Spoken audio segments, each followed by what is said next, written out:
Tenemos al doctor Juan Miguel Pastillo Pantaleón. el doctor Castillo. Nosotros le tenemos una batería de preguntas. Seguro que le vamos a tratar la marcha de domingo, pero yo quisiera que él resalte esto. Hay una expresión que dicen por ahí de que fulano es más papista que el Papa. Nosotros vimos el mismo día unas declaraciones de un ministro del gobierno sobre la marcha. Vimos unas declaraciones de Lozano y vimos unas declaraciones del secretario general de la OEA. Y resulta que aquí los dominicanos somos más papistas que el Papa, doctor. Y un artículo del Washington Post. También. Un artículo del Washington Y una nota de prensa el día 8. Hable de todas estas cosas, doctor. Sí. Bueno, lo que ocurre, primero gracias por la invitación, encantadísimo. Yo me siento aquí en familia. Claro. Entonces, evidentemente esa actividad que organizó el Instituto Arteano ha tenido un gran impacto, porque cuando tú tienes varios ministros o funcionarios de mucha influencia en el gobierno, de una u otra manera, si no refiriéndose específicamente, evidentemente dando declaraciones o tuiteando cosas como una reacción porque fue lo único que pasó ese sábado.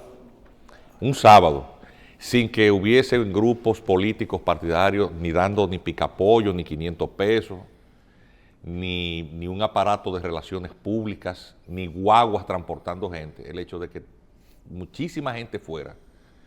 De hecho, de las 9 de la mañana había gente marchando ahí, por supuesto, muy disperso, porque no era una cuestión organizada, vamos a decir, con una estructura o un criterio en el que se notara algún tipo de financiamiento. El que llevó sus carteles se los hizo a sí mismo. O sea, ese tipo de cosas demuestra el compromiso que tiene una parte importante de la población, que ese sábado salió para allá, de todas las edades. Entonces, el fenómeno sociológicamente fue muy interesante. Entonces también es muy interesante que a pocos días, y no digo que sería una consecuencia de eso, pero el asunto es que fue reseñado por distintos medios la actividad. La OEA publica en esta misma semana una nota de prensa muy amplia, que no ha sido suficientemente analizada, porque lógicamente, como es irritante el ángulo desde el cual ellos abordan el análisis de la coyuntura, porque ellos hablan de la comunidad internacional como si la OEA fuera un tercero. Es decir, algo... Sí, eso no es con ellos. Eso no es conmigo. Pero ellos son la comunidad internacional hemisférica, sí, claro. A ver, pero sin hacer un mea culpa de que realmente todo este pico de descomposición institucional en Haití se debe a la intervención activa de estos organismos multilaterales en intervenir asuntos internos y torcer la voluntad democrática de un pueblo. Porque todo esto empieza cuando luego de la catástrofe del terremoto, eso fue una catástrofe humanitaria hemisférica, cientos de miles de muertos en pocos minutos. Eso no tiene ningún otro parámetro de comparación con ningún otro terremoto en la región en el pasado reciente. Recaudó billones de dólares de ayuda internacional y ese mismo año estaban supuestas a hacer las elecciones. Preval, enfermo, no se podía reelegir. Cristino, tú eres el especialista en materia internacional y se me queda algún dato, porque es muy importante que la gente recuerde esto, que tiene apenas 12 años que pasó, pero es el origen de la descomposición institucional. Entonces ese año contendían la señora Manigat, viuda de Leslie Manigat, el señor Jude Celestin, y muy lejanamente en un partido minúsculo, un músico que se llama Michel Martelly. Y en el resultado de la consulta, quien gana es la señora Manigat. En segundo lugar, el señor Jude Celestin. Y en un lejanísimo tercer lugar, Martelly. Y es esa comunidad internacional, el core, lo llaman el Core Group, que son los países amigos de Haití, Francia, Canadá, Estados Unidos. Y los representantes de la OEA, el representante especial, era Ricardo Seitenfus. Búsquenlo en el internet, es un profesor brasilero, era el representante especial. De la ONU, un guatemalteco, Edmund Mulet. Y ambos personajes son testigos de la confrontación sobre qué posición va a asumir la comunidad internacional frente al resultado electoral. Porque la señora Manigade es de izquierdas, un poquito más de izquierdas. Y el gobierno norteamericano, que también iba de salida, el presidente Bush salía, entraba Barack Obama, ¿verdad? Estaba recién puesto. Nombra una comisión que preside, ¿quién? Bill Clinton, para el manejo de la crisis humanitaria en Haití, y George Bush se retira y queda Bill Clinton en control de eso. Entonces, ¿a quién necesitaban de contrapartida local para ejecutar todos esos presupuestos billonarios, multimillonarios de la caridad internacional? Obviamente un sello gomígrafo, y ellos desconocen los resultados de los comicios e imponen a Martelly. Los entretelones de eso, quien los revela y los expone, es el propio Seitenfuss, en una entrevista que le hicieron en Suiza, y eso le cuesta el cargo. Ahí termina su carrera diplomática. Y luego él, muy dolido, escribe un libro que, por cierto, puso en circulación aquí en la República Dominicana. Yo fui al acto después de circulación. Lo organizó Matías Bosch. Y ahí cuenta todo ese desastre que significó la imposición de un hombre sin apoyo popular, un partido minúsculo, para tener las manos libres y poder canibalizar esos recursos billonarios. Es lo que le llaman el fenómeno del capitalismo del desastre, es decir, convertir una tragedia humanitaria, una catástrofe. Ahí es donde el principio del fin, que hoy ya estamos en el fin. Fue cuando Martelly. Claro, porque obviamente Martelly queda gobernando. Y Clinton. Clinton puede lanzar, la familia Clinton, lanzar el proyecto presidencial de la señora, de su esposa, Hillary. Eso se escribe un libro. Donald Trump se refirió al manejo de los recursos en ese proceso. Así es, y hay un libro escrito sobre eso de un periodista que se llama Peter Schwartz, se llama How the Clintons Become Rich, cómo los Clintons se hicieron ricos, que cuenta todo esto. Ese libro usted lo consigue, lo descarga gratuito en el internet. Cuenta el detalle de cómo es el origen de ese vínculo primario que tiene el matrimonio Clinton con Haití. De hecho, en Haití es donde ellos se conocen, siendo miembros del Cuerpo de Paz, dos jóvenes, voluntarios, y se conocen y se casan en Haití. Esa es la historia del vínculo que tiene primario ese grupo político tan poderoso, ese matrimonio. El asunto es que ahí todo este dinero se es canibalizado, dilapidado, y Haití apenas sobrevive durante este gobierno, este mandato del señor Martelly, por Petrocaribe, porque hay una situación regional. En muchos países, de hecho, si no hubiera sido por Petrocaribe, no hubiera mantenido la estabilidad, República Dominicana incluida. Y eso tenía que ver con una estrategia del chavismo para poder neutralizar dentro de la OEA los votos necesarios para las distintas condenas y presiones de las cuales era objeto por un tema de confrontación regional de bloques ideológicos. Y es ahí entonces en donde también se promueve la sucesión al término del gobierno de Martelly, que no se puede reelegir por la limitación constitucional, a un empresario de su partido, también sin mucha representatividad. ¿Quién es?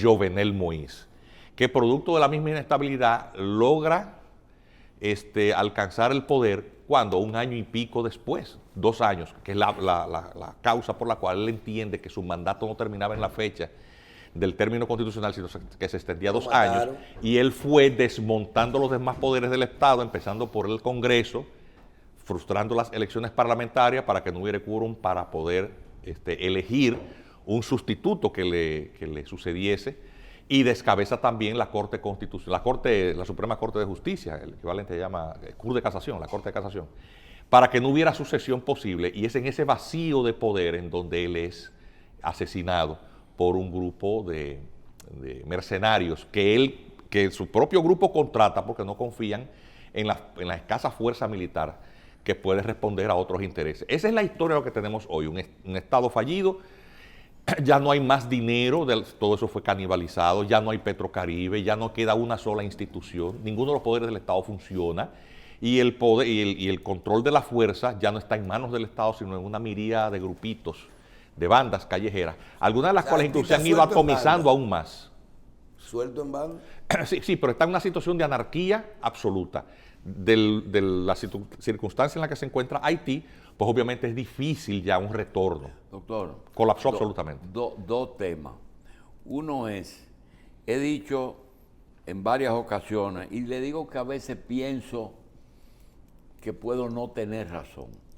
Yo he llegado a la conclusión de que esa situación en que yo veo bandas armadas, bien armadas, con armas que ni siquiera el ejército dominicano dispone de ellas, y la sordera de Estados Unidos, no desde los secuestros, de que hay una intención de crear un problema mayor en Haití que provoque una estampida. ¿Puede haber algo de eso? Sí, es indudable, porque es que el mismo comunicado de la OEA, y vuelvo al comunicado de la OEA, tiene, no en su parte, no en el corolario, no en la parte introductoria que es amplísima, porque ellos destripan la situación de descomposición en distintas facetas, incluyendo en la biológica, es decir, señalan que el nivel de desnutrición por tanto tiempo ha generado falta de condiciones orgánicas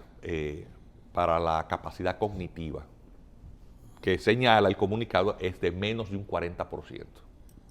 Por aquello, sí, léanse el comunicado porque señala eso, o sea, ellos plantean toda la situación, pero al final, y si usted cuenta los párrafos, que no están numerados, porque tiene usted que contarlos a mano, el párrafo número 29, ustedes lo leen y plantea cuál es el dilema que tiene la comunidad internacional.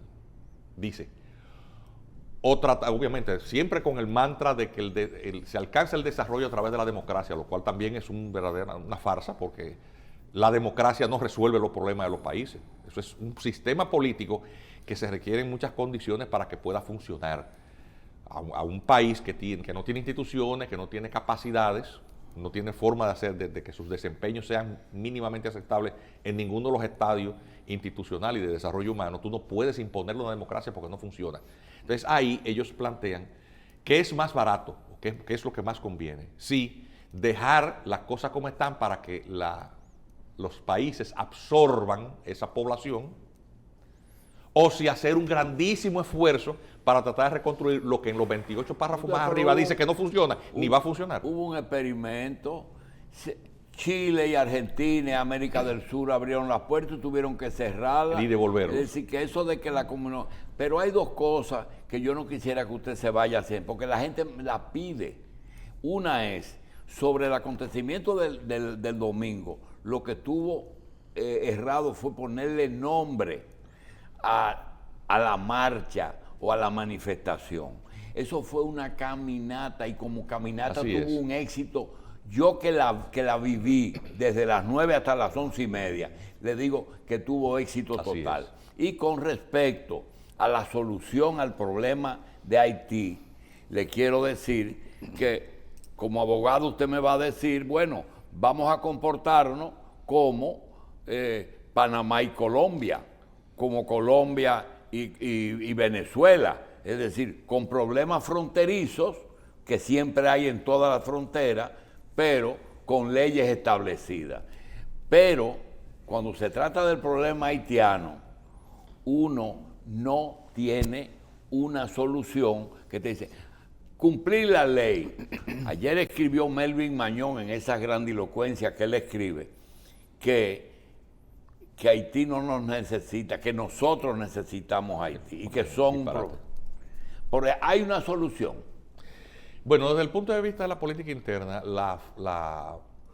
no habrá política migratoria efectiva, ni búsqueda del desarrollo sostenible en la República Dominicana, sin poner barreras que limiten, no que eviten, que limiten el impacto de la disolución de un Estado fallido en la condición en que se encuentra Haití.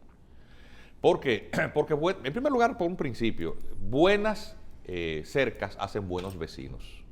Cuando la gente dice, pero un muro no va a resolver, y yo le pregunto a todo el que dice eso, ¿usted tiene puertas en su casa? Sí. ¿Y usted las deja abiertas? No. Ya. O sea, usted no tiene manera de controlar la entrada y salida de personas confiándose en la custodia en manos de una... Que hay fuerzas, doctor, que todos los días usted descubre. ¿Usted sabe lo que yo descubrí recientemente? Que aquí hay empresarios que añoran un mercado de 20 millones de personas. Sí, pero que la capacidad Y yo de no lo sabía. Sí, pero porque también es un mito. Es decir, Haití tiene un índice de desarrollo humano que es tan bajo que la capacidad de consumo y de producción de bienes y servicios es Pero muy comen escasa. todos los días, doctor. Es el comen. país que tiene el nivel de malnutrición Míralo ahí, el Caribe Sí, lo trae hoy. más elevado. 4.5 millones de haitianos padecen de hambre aguda. aguda. Es decir, Casi la mitad de la población. tú no tienes, La mitad de la población. por supuesto, de hecho, la dieta del haitiano en consumo kilocalórico es minúscula. Y eso ha generado una consecuencia.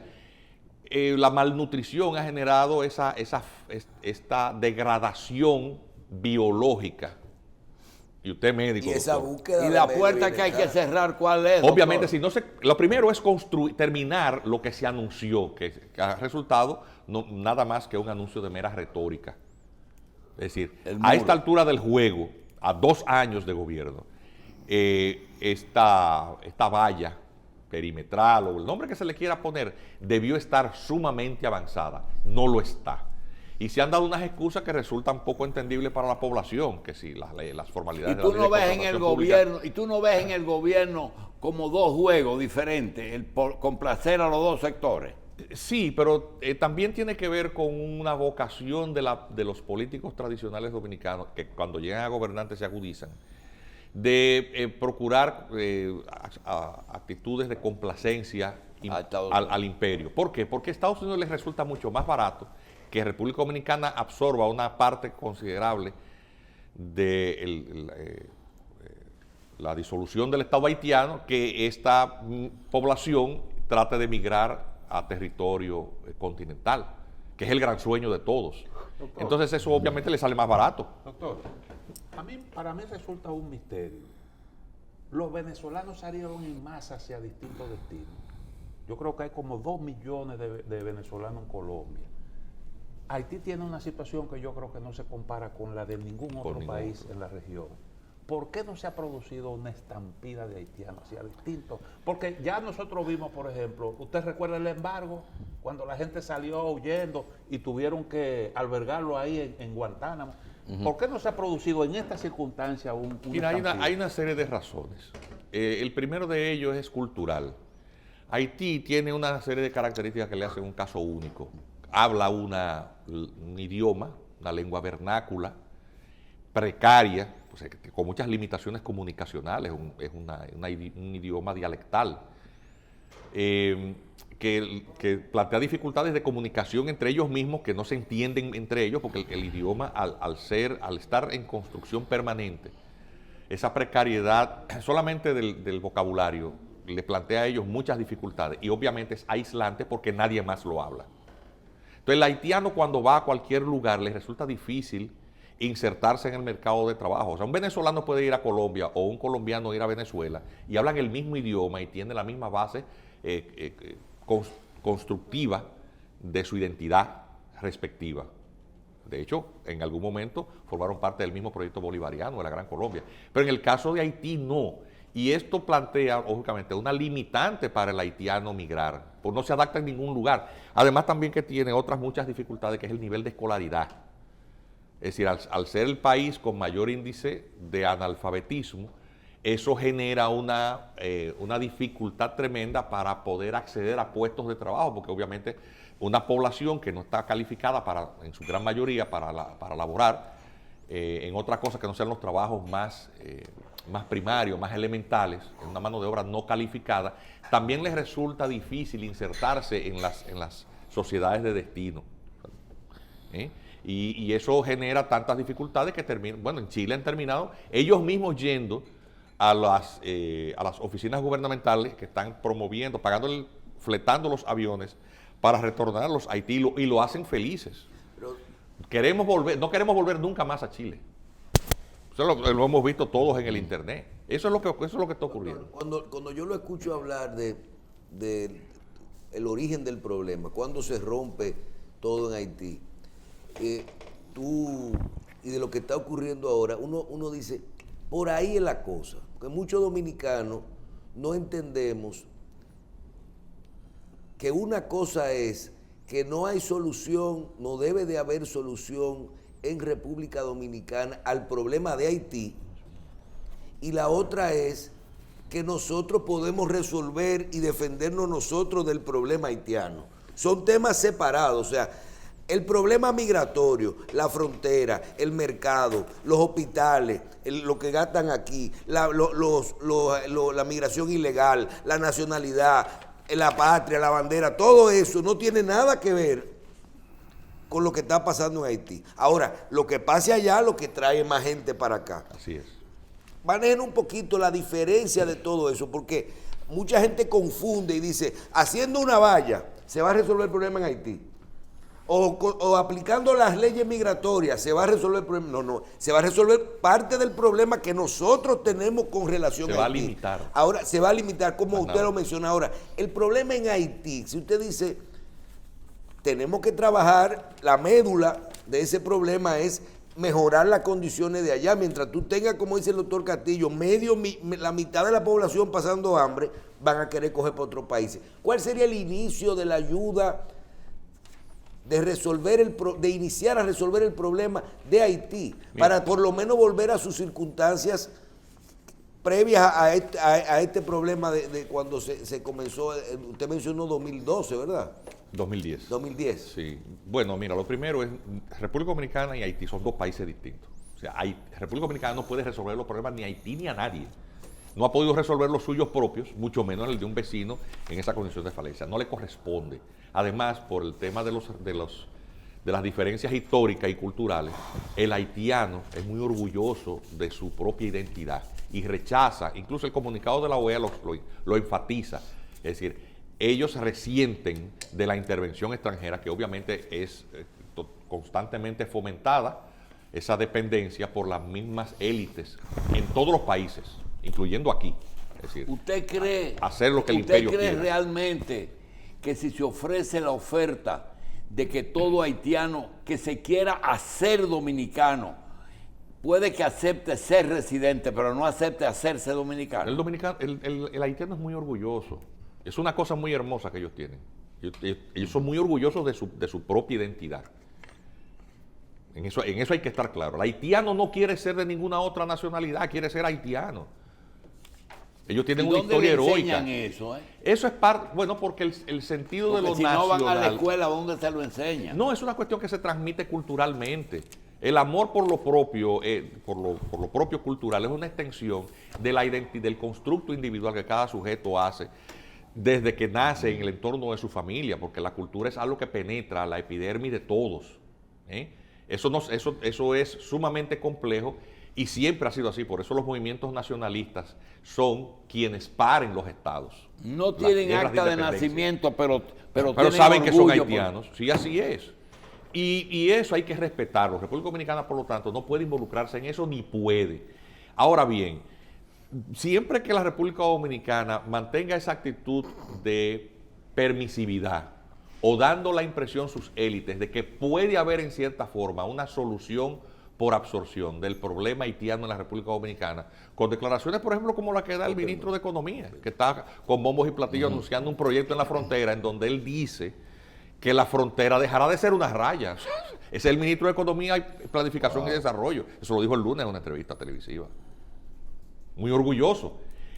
O sea, hay que preguntarse cuál es la visión de Estado que tiene el funcionario técnico del gobierno central, que es el que define cuál es en la práctica la búsqueda de la construcción del desarrollo y de la estabilidad económica. Economía, Planificación y Desarrollo, se llama ese ministerio. Si tú manejas el abordaje del tema del Estado vecino y esa realidad como algo que fuera una mera hipótesis, y no es una hipótesis, es una realidad tangible. Haití es un Estado fallido, absolutamente disuelto. De manera formal, hay una figuración dentro del concierto de naciones, pero Haití no tiene ninguno de sus poderes públicos funcionando, ni hay condiciones ya para retornar a ellos en la normalidad. Y por la vía menos democrática, menos aún, porque el sistema de partidos políticos allá también prácticamente ha desaparecido, se ha atomizado, no hay interlocutores con legitimidad suficiente. Entonces, lo primero es que mientras República Dominicana no asume el control de su territorio, no va a poder de ninguna manera contribuir a la búsqueda de una solución en Haití, porque siempre brindará la impresión a la comunidad internacional de que la solución está de este lado, y de este lado hay gente que trabaja en los gobiernos en las posiciones más altas, muy complacida, queriendo brindar esa impresión. Y hay empresarios incluso, como usted señalaba, doctor, que dicen, pero es un mercado de 20 millones. Es decir, que coquetean con la idea de la fusión. Entonces, eso es una cosa desde el punto de vista interno. Todo lo que tiene que ver con custodia de la frontera, tratar de superar los niveles de desigualdad económica para que la brecha de la pobreza se reduzca. Va a ser un mito cuando tú tienes una marejada humana que demanda servicios públicos en educación, en salud, en una dimensión que sobrepasa todas las capacidades materiales de la República Dominicana. Desde el punto de vista internacional también, la política de nuestra Cancillería no ha sabido trazarle a la comunidad internacional una hoja de ruta de cómo llegar a ese punto que es la asistencia efectiva de la comunidad internacional a la reconstrucción de Haití. Se limita a decir que la comunidad internacional tiene que acudir en rescate, pero no es más que un deseo, pero ¿cuál es la herramienta? Porque lo que se utilizó hasta el momento, que es la creación de unos mandatos de intervención como la MINUSTAH, la MINUSJUS y la BINU, han resultado evidentemente fallidos. De hecho, lo que han hecho es ser ocasión de canibalización de billones de dólares.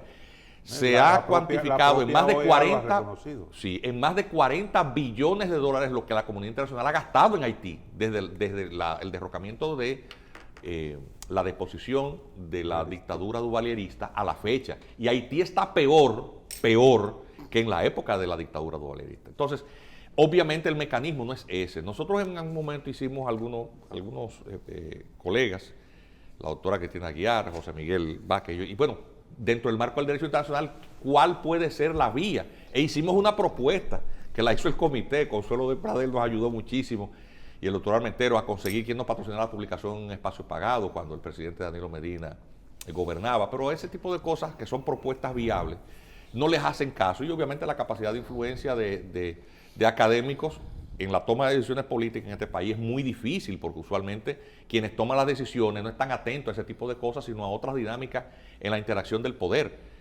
Lo cierto es que sí hay mecanismos, hay una herramienta que se creó con una resolución de las Naciones Unidas del año 2005, que es la Comisión para la Consolidación de la Paz. Es una herramienta mediante la cual, si tú creas un mandato quinquenal en el que haya un acompañamiento, esa herramienta, como está diseñada, que tiene sus reglamentos, una resolución de la Asamblea General muy amplia, permite incluso el acompañamiento de eso a la sociedad civil. Es decir, eso está para reconstruir países que han atravesado grandes conflictos. Es decir, esa es la hoja de ruta a seguir. Obviamente eso tiene que venir precedido de un informe, pero hay un tema también de rivalidades en los bloques hegemónicos dentro del Consejo de Seguridad, porque Taiwán sigue teniendo relaciones con Haití, y todas las iniciativas que incluso en su momento como miembro no permanente del Consejo de Seguridad de la República Dominicana planteó para que la comunidad internacional interviniese en asistencia a Haití,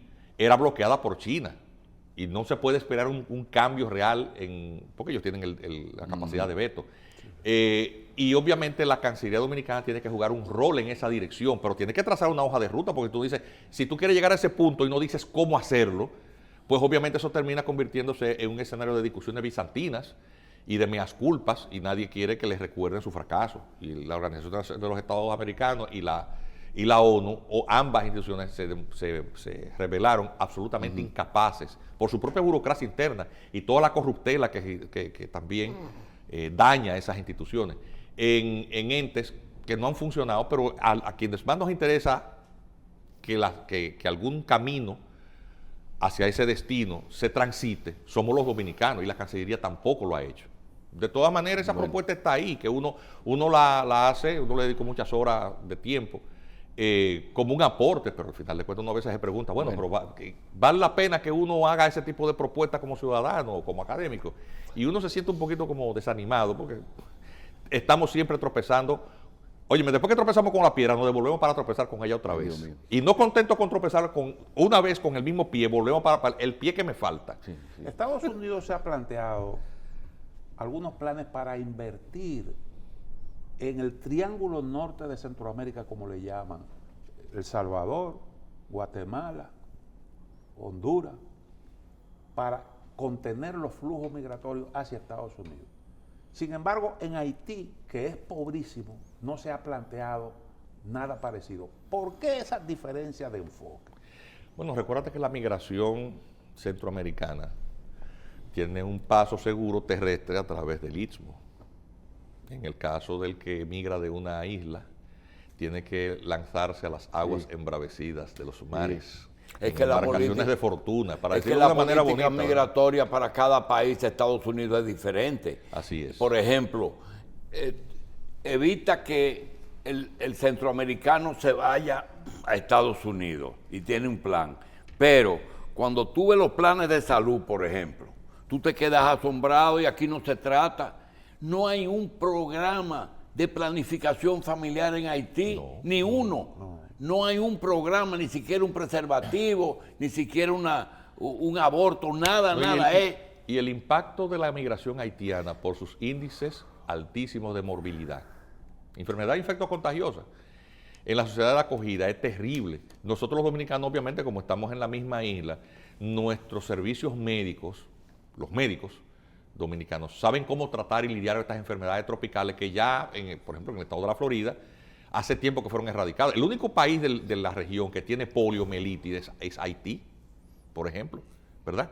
Y muchísimas otras, pues escabiasis, sarna, donde más escabiasis hay es en Haití. Piojo. Sí, bueno, o sea, me refiero, son situaciones y esas son obviamente enfermedades parasitarias, pero lo que quiero significar es que el impacto de estas migraciones centroamericanas, en donde los índices de morbilidad tampoco son tan altos, no constituye un gran desafío. Además también tú tienes un tema de fronteras con cierta sintonía cultural de Estados Unidos con México, y la población hispanoparlante en Estados Unidos es muchísimo mayor que aquella que es posible de entenderse con una migración que solamente habla creol. Es decir, hay muchísimas razones por las cuales se explica por qué a la situación de Haití le sacan, lo dejan aparte y no se le dan otros manejos. República Dominicana, obviamente también, como es la nación de la región que tiene la mayor estabilidad política, es decir, República Dominicana está celebrando elecciones de manera regular desde el año 1966. Tiene el índice de crecimiento económico sostenido más continuo en toda la región. Y eso también da la impresión de que República Dominicana tiene el vigor suficiente para lidiar con un asunto así, lo cual no es cierto. Haití es un sumidero que se tragaría a República Dominicana en 10 minutos. Bien. Doctor, muchísimas gracias. Doctor Juan Miguel Castillo Pantaleón, con nosotros hoy en Revista 110. Doctor, gracias por estar aquí. Vamos a darle seguimiento a este tema, pues yo creo que todo tiene su momento y ya la situación de Haití amerita que se le preste atención a todos los niveles, porque es para acá que termina todo. Gracias, doctor.